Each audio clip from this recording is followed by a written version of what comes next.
Shalom Bapak Ibu yang diberkati, senang kembali hari ini saya bisa berjumpa Anda di channel ini untuk menyampaikan firman Tuhan. Dan tema yang menarik yang saya akan kupas di hari ini adalah pendeta bercerai, kawin lagi, gimana tuh? Saudara, ada seorang yang bertanya kepada saya, Pastor, bagaimana kalau ada seorang pendeta, dia bercerai, lalu kawin lagi? Nah, gimana dengan kasus ini? Saudara, saya berkata bahwa Alkitab sangat tegas, Tuhan itu membenci perceraian. Jadi siapa yang bercerai jelas itu melanggar firman. Perceraian itu adalah dosa. Nah, apalagi sudah bercerai lalu kawin lagi, jelas ini merupakan kesalahan yang melanggar firman Tuhan. Di mana firman Tuhan berkata sangat tegas, siapa yang bercerai tidak boleh kawin lagi. Mengapa? Karena siapa yang bercerai lalu menikah lagi, itu namanya berbuat zina. Matius pasal 19 ayat 9. Tetapi aku berkata kepadamu, barang siapa menceraikan istrinya kecuali karena zina, lalu kawin dengan perempuan lain, ia berbuat zina.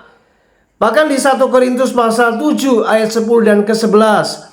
Kepada seorang orang yang telah kawin, aku tidak, bukan aku tetapi Tuhan perintahkan, supaya seorang istri tidak boleh menceraikan suaminya. Dan jikalau ia bercerai, ia harus tetap hidup tanpa suami atau berdamai dengan suaminya. Dan seorang suami tidak boleh menceraikan istrinya. 1 Korintus 7 ayat 39. Istri terikat selama suaminya hidup. Kalau suaminya telah meninggal, ia bebas untuk kawin dengan siapa saja yang dikehendakinya, asal orang itu adalah seorang yang percaya. Sangat jelas sekali.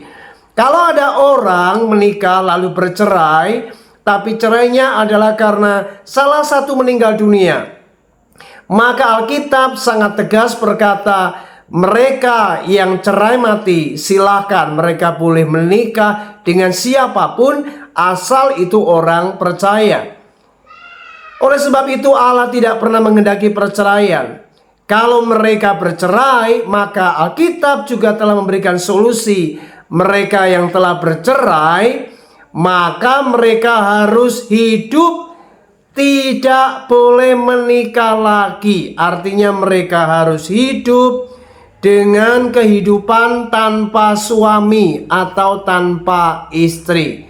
Dan mereka harus menanggung konsekuensi akibat daripada mereka melakukan perceraian.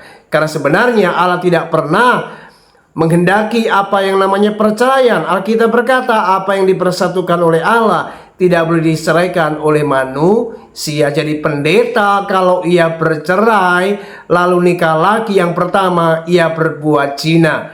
Yang kedua, pendeta seperti ini jelas tidak jadi contoh, tidak jadi teladan. Bagaimana ia berkhotbah tentang keluarga kalau ia hidupnya saja dia tidak melakukan firman.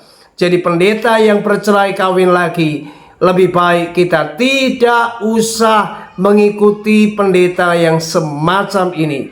Jadi mari saudara, kita harus belajar tegas. Siapa yang melanggar firman dan tidak taat kepada Tuhan, jelas ia sudah tidak berkenan di hadapan Tuhan. Kiranya renungan ini, jawaban ini membuat Anda mengerti bahwa, sekali lagi saya katakan, Tuhan tidak pernah menghendaki perceraian.